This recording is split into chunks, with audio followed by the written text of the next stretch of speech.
Hey folks, hey folks, hey folks, hey folks. All right, let me get into some of your questions. I'm going to jump into things today. Really interesting week that we have had here. Let me start with a bunch of questions and try and pull them together.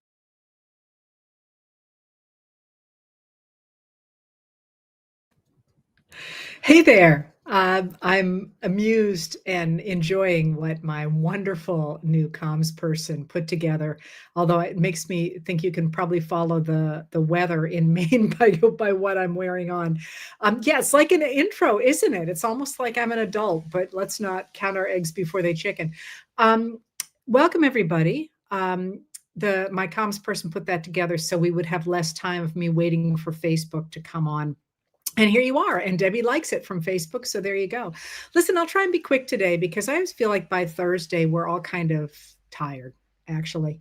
But I have to laugh from the questions that I asked on Facebook, like whether you people are trolling me, because a number of people wanted to know what I thought about Kash Patel's claim that he has found a well, you know how I think about it, right? Has found a burn bag full of documents about the FBI's investigation into the connections of the 2016 Trump campaign to Russian operatives. And people wanted to know what I thought about that. And I laughed that you're trolling me because, like, have these people given you any reason to trust anything they say? I mean, the very fact that you can look at that and even bother to read the whole article, which, by the way, I did because that's what I'm doing for a living these days. But what's going on with that? What's going on with that is the Jeffrey Epstein files. You know, yesterday, I think it was yesterday. Like I say, I always forget time. But Trump volunteered a new argument for why he had turned against Jeffrey Epstein. And it made absolutely no sense. He sort of seemed to be trying to cast himself as a protector. And he said he had turned against Epstein because he had stolen employees from him. And when a reporter asked if that included Virginia Giuffre, Virginia Giuffre, he said, yes, that was one of them. And he seemed to be trying to suggest that he was trying to protect women from Epstein. But of course, the whole thing has just blown up in his face because Virginia Giuffre worked at Mar-a-Lago when she was 16. And in 2000, Ghislaine Maxwell recruited her away from Mar-a-Lago and then, of course, sex trafficked her. Not Jeffrey Epstein, but that, to make it worse, that was 2000. And in fact, Epstein and Trump remained friends for a number of years past that. And it was not until 2007, after Epstein was already being investigated for sexual assault in Florida, that Trump finally terminated his membership at Mar-a-Lago. So he said this, of course, that's got people digging even deeper. And then in the wake of his comment, Ms. Giuffre's family issued a long statement yesterday afternoon. I think it was, again, I'm sorry, I might have the exact days wrong on this. Issued a long statement saying, you know, this certainly sounds as if Trump knew what was going on with Epstein. If he knew that Virginia had been recruited away from Mar-a-Lago, we deserve answers. And Ghislaine Maxwell is in this up to her eyeballs, and I'm paraphrasing, I'm not reading this. So why are you talking to her as if she is some kind of a victim? And instead of sort of putting that to bed, it's gotten even worse. So I think you can expect you're watching Trump and his loyalists trying to say that there was some complicated plot against him that Democrats and the FBI and the intelligence community were in on, sort of a multiplication of things he argued all along to try and get himself out of that mess that he was in. But do you really think that there has been a sudden trove of documents discovered at the FBI after how many years is it? After 9 years? I think they're just going to keep throwing as much at the wall as they possibly can to sort of say, hey, look over here. But there's no reason to look over there until we hear a lot more. Now, one of the things that underlie that argument, that he's making, or that accusation that he's making, that I think actually really does matter, and that's that it really is a truism that knowledge is power, that understanding things gives you power. And for someone to say, "I know something you don't know," it automatically puts you in a position that appears to be subordinate to that person. And that's something that the Republicans have used for a long time. We know something you don't know, or this is being kept from you, and therefore you don't know as much as somebody else does. And that's really, in a way, very true, that if you don't have access to accurate information about your life, you make poor decisions. This is one of the reasons that I teach and that I try and be out here as much as I can, is because for me, it's not about, isn't the news cool, so much as I really think in order to have control over your life, you have to have accurate information, and you have to be able to judge that information as to whether or not it's accurate. And I always talk about this being like a business. If you start a business with somebody and you're having conversations with them about expanding and taking out a loan and all sorts of things, you cannot make good decisions if you don't know that person is secretly embezzling from you and planning to start a competing company with someone else. So one of the things that you're seeing weaponized a lot on the part of the Trump loyalists is the idea that information is somehow out of your reach, or that they know something that you don't know, or that someone is lying to you, because they recognize the extraordinary power of knowledge. And, one of the things I always like to point out for people who may not get that involved in politics is that if you think about some of our greatest literature, it's all about who knows what. Think about Romeo and Juliet. I guess you probably know the plot on that one. The whole plot hinges on the fact that nobody has full information. So everybody makes bad decisions in the end. And they miss information for one reason or another. And so you know how that one ends. I'm not going to give more of a spoiler, but people needed that information. But Jane Austen is the same way. Think about how important information is and who knows what in Jane Austen, right down to the fact that constantly Mr. Bennet is keeping information away from Mrs. Bennet.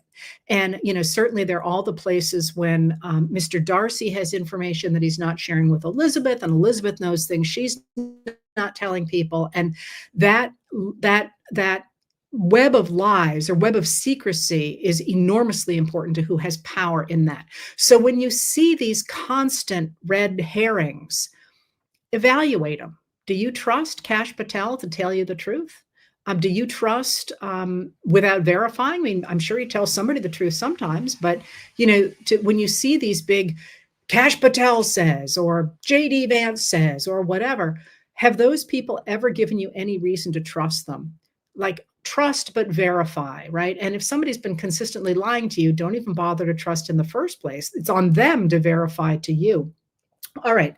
So if what's going on here is an attempt to distract from the Epstein stuff, which is getting bigger and bigger, I think it's worth going back to what's actually happening. And it's funny because I'm actually giving you my list backward, because I'd written down what I wanted to talk about, and then I got to the thing about Kash Patel, and I was like, really? Come on, really? And I wanted to start with that. But I think it's worth, once again, emphasizing that the pressure from the increasing suggestion that Trump is in those Epstein files in a way that he at least thinks will be damaging is putting enormous pressure on him, and he is not handling it well. Because remember, he's been in trouble for a long time. Remember, he keeps falling asleep. He kept falling asleep at his own trial last year. He's increasingly grandiose, telling grandiose stories. This week, he claimed that he was solving a war a week, including one war that had been going on for 500 years. He has boasted about all these deals he's doing with the European Union and with Japan and so on, even though the European Union and Japan say that that's not actually what happened, and people who have evaluated whatever the deals maybe are, because we don't even know what's there, are sort of shaking their heads and saying there's really no there there. Um, he's boasting about how well the economy is doing, even though where the numbers are looking really like they're not as secure as they used to be, because there was so much firing in those departments, and because the actual numbers don't look as great as Trump is pointing out. He seems to be getting more and more and more grandiose. At the same time, this pressure is increasing, and it's kind of like watching a pressure cooker to me, watching how it gets, the pressure builds and builds and builds. And I think that's sort of what we are looking at. And so what you're seeing, I think, is a lot of people who are sort of waiting Trump out, waiting to see what's going to happen. And you're seeing this, I think, in a few places. You're seeing it in a lot of people who are sort of saying, yes, okay, yes, we'll get along with Trump, like Japan and the European Union and different leaders, all just sort of waiting for what comes next. But nobody really knows what's going to come next. And I think you're also seeing it in things like the idea that CBS has caved to him. I'm not sure they have caved to him. They have said they're going to do a lot of stuff, and they've ponied up some cash, a minor amount of cash for the size of the deal. They were making an $8 billion deal, and they put up, I think it's about 22 million for Trump. Similarly, when Columbia put up about $221 million for Trump, that brought them back $1.3 billion in grants, which suggested to me they were essentially bribing him, or rather throwing money at him in order to have the release of their federally funded money. Because the problem with federal funding like that is that if it doesn't come in, the experiments all die. And just to be clear, sometimes you hear people say, well, why should the universities be getting the money from the federal government? They should stand on their own 2 feet. That's backward. In fact, the federal government has used universities since World War II in order to be really efficient about being able to do research, because instead of having to hire their own people who might not always be that productive, and to have their own buildings, which they would have to maintain, instead, what they have said is that we've got this money, you set everything up, you hire the best people you know how to hire, and we will let them apply for funding. And when we find those people that we think are the best of the best, we'll give them money for a short space of time. And then they can maybe have it re-upped, but it'll enable us to stay on the cutting edge and to use our money really efficiently. So the attacks on the university's research funding is not about bloated universities taking stuff they don't deserve. It really has always been a system that primarily benefited the American people. Certainly it benefits universities as well now that they have these systems set up, but it's not some handout that the universities don't deserve. In any case, Columbia kicked in that money over a period of time without any admission of wrongdoing. Similarly, you saw the same thing from, I think it was Brown yesterday. But in many ways, it feels like they are simply paying a bribe in order to keep Trump happy and get their federal funding back. You're also seeing it perhaps with some of the senators in Congress who seem to be going along with Trump, largely because it might be they're trying to keep their political options open, because they think that he's not going to be around forever, and they're not sure what's going to happen on the other side. So one of the things that I've been watching are the people who are keeping their heads down. Mostly keeping their heads down and trying to be nice to JD Vance, trying to figure out what's going to happen next. Because the thing with Trump's health, first of all, but then with Jeffrey Epstein and Ghislaine Maxwell, it is really taking a toll on him. And rather than it stopping, the more pressure he's under, the more he blurts out. That whole thing with I was protecting young women was completely self-inflicted. He didn't have to say that at all, but he keeps blurting this stuff out. And I don't think that's going to get better at all going forward. And again, the more that happens, the more crazy stuff he says, like, I'm solving a war a week. I mean, come on. you know? It just doesn't, it makes no sense. At the same time that the measures on which people have supported Trump, the economy and securing the border, people have actually turned against him in huge numbers. On the economy, because prices are going up and because the tariffs have not yet really kicked in. When they do kick in, even with his deals, they've gone from about 1 to 2% up to over 10%. And that is simply going to mean that stuff gets more expensive because tariffs get passed on to the consumer. End of discussion. So he's facing that. At the same time, we're facing all the layoffs that have taken place because of the expected lower growth that we're seeing because of him. And at the same time that people have turned against him over the deportations, which a lot of people had convinced themselves would only be of people who had committed crimes, who had committed violent crimes. And instead, the vast majority of the people that he is sweeping up and deporting or rendering to third countries don't have criminal records at all. And people are watching their neighbors who have been there for decades getting taken away in incredibly violent ways. So the negative pressures are also making him more and more grandiose. It really is kind of a pressure cooker, and nobody knows what's going to come of that. So a couple more things you can see, I think, is the Trump people, the people immediately around Trump are trying to grab as much as they can as quickly as they can. So you're seeing, for example, the things I've talked about in the past, the ICE ramping things up, the grabs to try and get rid of business regulation and so on, the tax cuts, of course. But you're also seeing this sense of Trump that he's really not going to leave the White House. And this announcement today that he's going to build with private money, or so they say, this giant ballroom at the White House is, I think, a sign that he is planning to stay forever. And here's a newsflash: he ain't staying forever. He's 79 years old and not in good either physical or mental shape.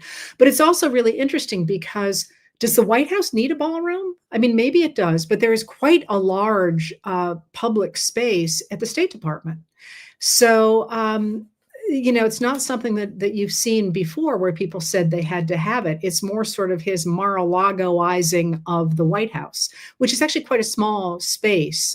It looks grand when you see it from the outside, but remember, it was built a long time ago. And so the rooms are small and so on.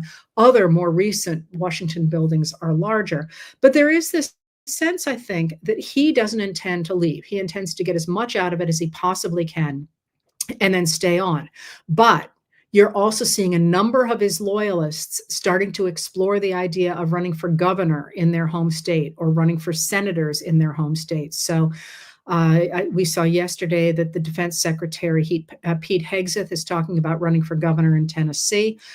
You're seeing a lot of people starting to spin off and thinking maybe that they will be somewhere else. It's certainly an option to think that Scott Bessent, Secretary of the Treasury, is angling to become the head of the Federal Reserve with the expectation that Trump will get rid of Jerome Powell. The Jerome Powell says he's not going anywhere.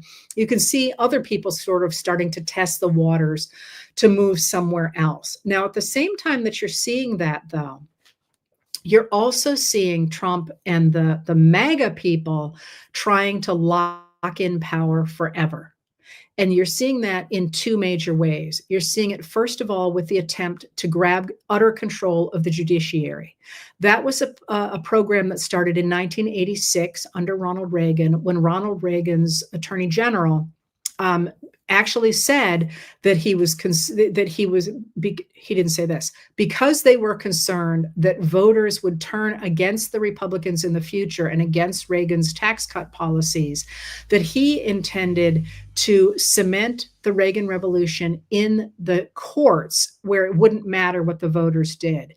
And I think you're seeing that on steroids now as Trump is trying to put as many of his people into judicial appointments as he possibly can, especially people like Emile Bovee, whom the Senate confirmed either yesterday or the day before, who's a real Trump loyalist. And, behind all of the sorts of things that Trump insisted on doing. And now, although you may not have seen it, Trump is trying hard to get the head of the Judiciary Committee, the Senate Judiciary Committee, Iowa's Chuck Grassley, to stop the system, what's called the blue slip system, by which a senator from a state can object to a federal judge in that state, so they can try and make sure they don't put, they have some control over what happens in their states. And that's been a system that's been in place since, I think it's 1917, although boy, don't quote me on that one because that's off the top of my head. It's been there a very long time, and the idea that suddenly it's got to change for Trump so he can shove anybody he wants in there is something that Grassley, at least right now, is pushing back on, because the people like Bovee that they've put in place are people who have been quite open about the fact they don't believe in the rule of law, which is a little bit of a problem if you're trying to have a country that's based in the rule of law. So you're seeing it in the attempt to take over the legal system, and you're also seeing it in the attempt to redistrict the country in such a way that Democrats can never win. This, too, has been a longstanding program of the Republican Party. Redistricting, I talked about before, really took off in 2010 with Operation Red Map, the Republican Redistricting Majority Project, in which Republican operatives worked to get the Republicans to take over state houses, especially in purple states like North Carolina, Ohio, Kansas. Who am I missing there? There were a lot of them, in order that they would be able to redistrict their states in such a way that they could crack Democratic constituencies, shoving them into Republican majority districts, or pack them, take all the Democrats and squish them into one district so they didn't actually have power in other districts, which is how you get the gerrymandering districts like you see for Jim Jordan in Ohio, who couldn't win if he was in a normal district. So you're seeing that now in a really big way in Texas, where there is a fight going on right now for a mid-decade, that is right now instead of in 5 years, a mid-decade redistricting, because Trump has quite literally and openly said to Texas, which is already gerrymandered dramatically to make sure Republicans can win, to give 5 more seats to the Republicans. Although it's not clear it's mathematically possible, because it's already so gerrymandered that they can pull 5 more seats out of there. But Trump is saying he wants to pull 5 more seats out of Texas, and other Republican-dominated states are saying the same. Now, one of the things that's interesting about that is that for a long time now, I have been saying, I think, but certainly it's been in my head, that it looks to me as if what the radical Republicans are trying now to do is to take the system that they set up in the Reconstruction South and make it all over the country, put it all across the country.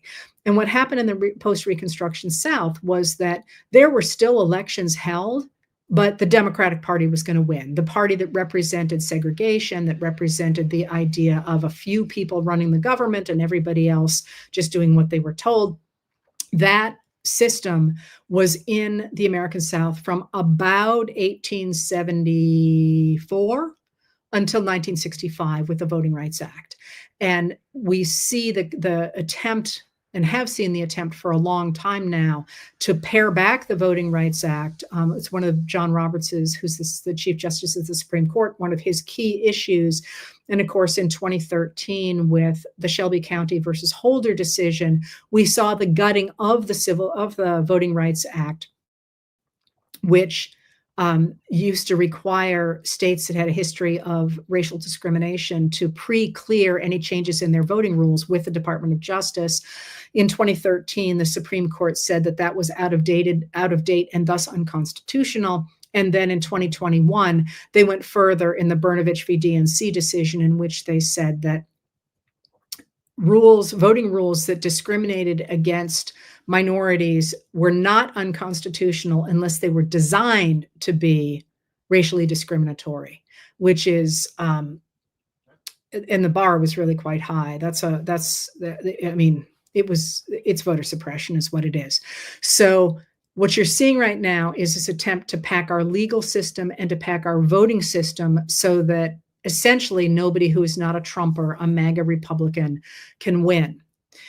So let me tell you a little bit more about that and about what we should be doing about it. So last night I wrote a letter, my usual letter, and I was honestly surprised by how upset people got by it. I was angry about it because I felt like I pretty much killed myself last summer getting out the word about 2020 Project 2025, and with me and with other people and so on, and was on the road talking about it and, doing everything I could. And and yet all Trump had to say was, "I don't know anything about it. I'm not involved with that." For the mainstream media to say, "Oh, it's not true. If you say he's gonna do it, he says he's not, and, you're lying because he says he's not." And it made me kind of bonkers at the time, but when I started to actually look at yesterday's news and how it just bang, bang, bang, bang, bang was Project 2025, it made me angry. I'm like, we told you. We said this was gonna happen, and all Trump had to say was, "No, it's not," and you fell for it. So what I was trying to do with that letter is important for what I'm talking about today.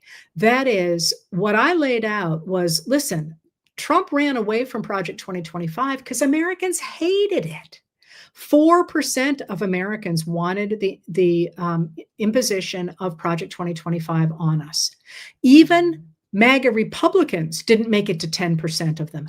People hate it. They freaking hate it. And at the same time, some people, I kept saying before the election, he's promising everything to everyone. A lot of people voted for Trump in 2024 because he promised that the economy was going to be better. The economy under Joe Biden went gangbusters. He had to deal with the pandemic and so on, and the inflation that was all around the world. But the economic growth was extraordinary. Now that's fallen right off. I mean, we don't know that as much anymore because the economic numbers are not as reliable as they used to be. But people are recognizing that the economy is not good. And as I said, Trump also got voters based on the idea that he was going to deport criminals, which, by the way, both Biden and Obama did far more effectively than he did because they focused on criminals alone so they could move them quite quickly through the process. These large sweeps that get in everybody are much harder to do because there isn't sort of a fast track to get rid of everybody the way there is a fast track to get rid of criminals. In any case, so what my point was that if people hated Project 2025 by itself, but they were willing to say, okay, maybe the economy, maybe border security, and now they're turned against him on that too, this is not an administration that is powerful. This is an administration that is hanging on by its fingernails. And the people who are enabling it are either all in for whatever reason they have, or they are simply trying to play to see what will guarantee a future political career for them. My personal opinion is that virtually none of them have a future political career, because if the MAGA Republicans take over, they're going to toss all those people overboard. And if they get rejected, those of us who replace them are going to toss all those people overboard. But they're playing in an old-fashioned system in which keeping your head down and playing by the party rules used to mean that you had a long career. I could be wrong, by the way. I'm just suggesting that this is not what we have traditionally seen in terms of carryover in times like these. But what I was trying to point to in that letter last night was that this is an extraordinarily weak presidency. And the thing about knowledge being power and about Trump trying to project that he's winning all these wars and getting all these deals and doing all these incredible things, are he's trying to convince you of those things rather than having actually to do them. Because if you've actually looked at what this government is doing, it's falling apart. It's not doing anything it's supposed to do.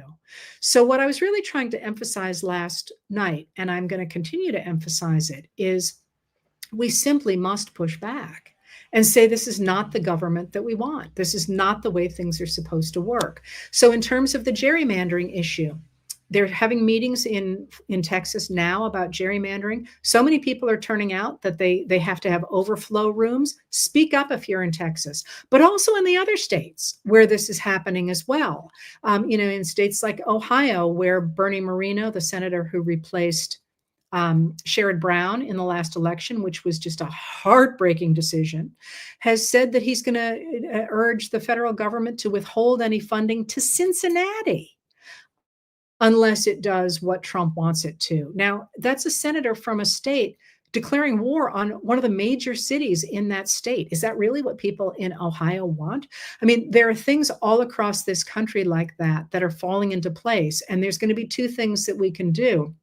We can take it and say, well, it kind of sucks that we don't have health care, or it kind of sucks that, we don't have FEMA, or on the other hand, we can say, we were in the process of constructing a government after World War II that answered the needs of ordinary Americans. And we really stopped doing that in 1980, 1981. We really stopped trying to do that. And the Biden and Harris administration tried to do things along those lines. And the more I see articles now saying, oh my God, we're losing that rule they put in place for, to go back to the 1920s, I think, well, people didn't know that rule was in place because so few journalists wrote about it. But things like taking a medical debt off of your credit score, for example, or saying that banks could only charge a certain amount of money for an overdraft fee, all the ways in which we've been gouged for so long that they tried to address, I would like to see back on the table. So now is the time to think about what we want the world to look like. Because the Trump administration, as it is going to burn everything down. The government itself and so on. And I don't mean like there's going to be nothing left and it's going to be anarchy, but that right now everything is so unstable. This is the time to speak up and to protect the things you care about. And here's a news flash. It's working. When people show up and say that they want funding for something, that something is important to them, the administration changes its mind and that funding gets restored. That's what you're seeing there is not Trump sort of saying, okay, I'm going to bestow my favor. What you're seeing there is politicians recognizing that the American people care deeply about something. And if they want to get reelected, they better do it. So the more of that they see, the more likely it is that we're going to come out on the other side of this, not with what we had before, but with something better. Really going to be important in this time to recognize that in moments like these, when the cards are all up in the air, you get to catch them and put them into a new pattern. And just waiting for them all to fall into somebody else's hands is not the way to go, I promise.